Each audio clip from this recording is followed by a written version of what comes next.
Kamatis!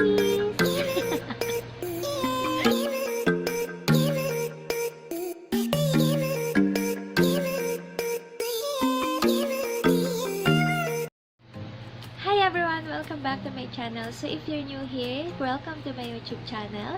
At kung hindi ka pa nakaka-subscribe, just click the subscribe button below and then the notification bell para updated ka sa lahat ng may a-upload kong videos. So habang COVID ngayon at tambay sa bahay, may isi-share ako sa inyong facial scrub. Super effective at matagal ko nang ginagawa to sa aking mukha.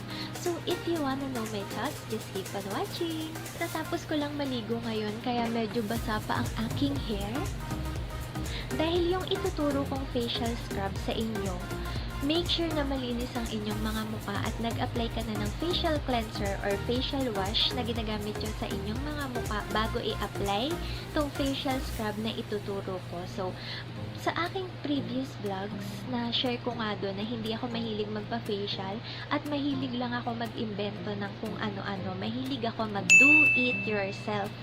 Imbis na itatapon ang mga gulay or prutas sa aming bahay, sinesearch ko pa sa Google kung saan pwede gamitin to. Halimbawa sa katawan, sa mukha, ganun yung hilig ko talaga. Kaya ito, matagal ko na to ina-imbento nung nagluluto ako ng gulay dati. Sinearch ko pa kung pwede ba to sa mukha, ganyan. Ang isi-share ko sa inyong facial scrub ngayon ay kamatis! Marami sa atin kinakain yung buto ng kamatis, di ba? Pero ayon sa pag-aaral, yung mga buto ng kamatis, buto ng pakwan, buto ng bayabas,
kaysa masayang, i-a-apply ko na lang siya sa aking mga mukha. Bubuksan ko muna tong asukal.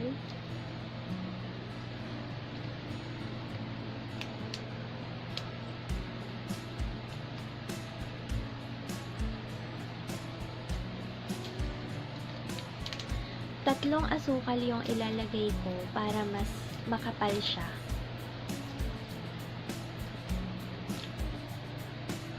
And ilalagay ko na siya sa tomato seeds.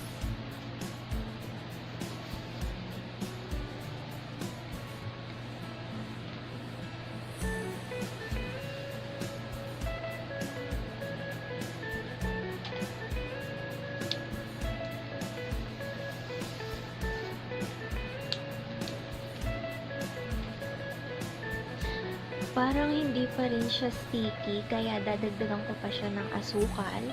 Meron ako dito, dalawa pang sobra.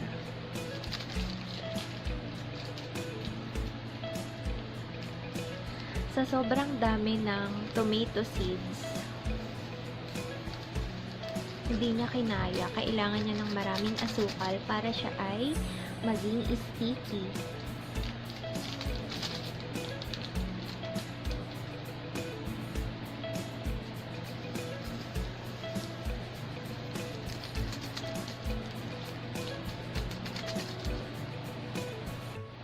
Meron siyang two ways kung paano mo i-a-apply sa mukha mo.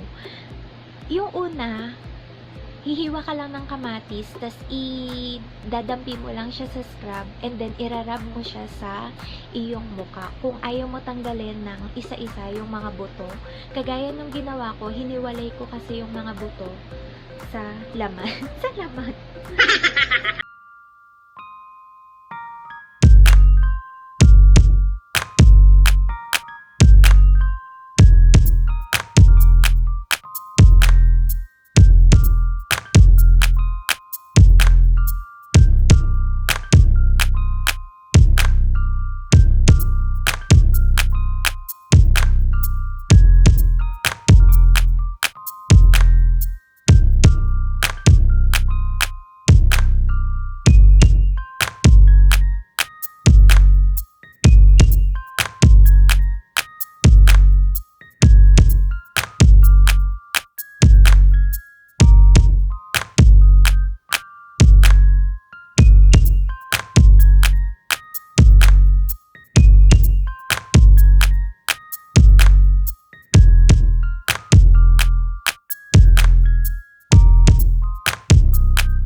And iiwan mo lang sa iyong mga muka ang mga kamatis ng 10 to 20 minutes para ma-absorb ng iyong skin at maging smooth.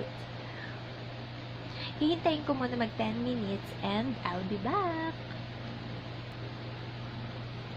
Kagaya ng mga sinasabi ko sa mga previous vlogs ko na pag nagpupunas ng towel ay dampi-dampi lang, hindi yung pagganon dahil may irritate ang ating skin.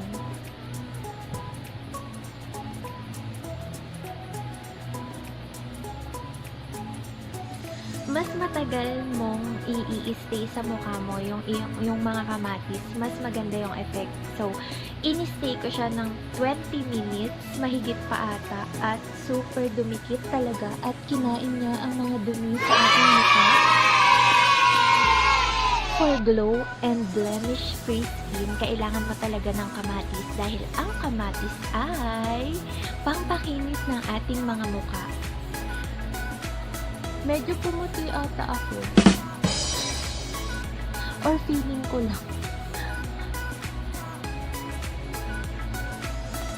And ito, yung mga natira, pwede pa to next time kasi once a day mo lang dapat itong gawin sa iyong mukha. And then, kailangan malamig na tubig ang pang-anlaw para mas lalong fresh. And kung ayaw mong gamitin to next time, pwede mo rin siyang itanim, di ba? Para magkaroon ng kamatis sa inyong mga bahay. May tanim na kayo ng kamatis at hindi na bibili pag nangbunga. Matipid. At dahil sa lycopene na antioxidant ng kamatis, medyo nagbanat nga ang aking muka. At nag-glow. Nakaka-prevent din to ng acne at parang nag-moisturizer na rin ako dahil sobrang lambot ng mukha ko. Ang ganda ng skin ko! Sobrang ganda and it keeps natural glow talaga, blemish-free and poreless. Wala talagang pores. Sobrang ganda ng kamatis and super effective dahil walang chemicals and tipid dahil sa kusina nyo lang ito makikita. So, kung gusto nyo i-try itong DIY Tomato Seeds Facial Scrub, meron siyang 2 ways at yung ginawa ko, gumamit ako ng brush and then yung isa naman ay eto lang. Gagamit ka lang ng sliced tomato, ipapahid mo lang siya sa sugar, then diretso rub ka na sa skin mo. So, kung ano yung mas napapadali sa'yo, yun na lang yung gawin mo. Pero, etong mga ito, pwede ko pa to itanim at pwede ko pang gamitin next day. Mas maganda kung medyo thick and medyo sticky yung scrub na gagamitin mo dahil mas didikit siya sa mukha mo. Pero yun sa akin naman, medyo watery siya, pero may sugar naman siya, kaya medyo dumikit din naman sa aking face at naging glowing skin naman. Thank you for watching and don't forget to subscribe below at tandaan na ang kamatis ay ang susi sa makinis na kutis. Bye!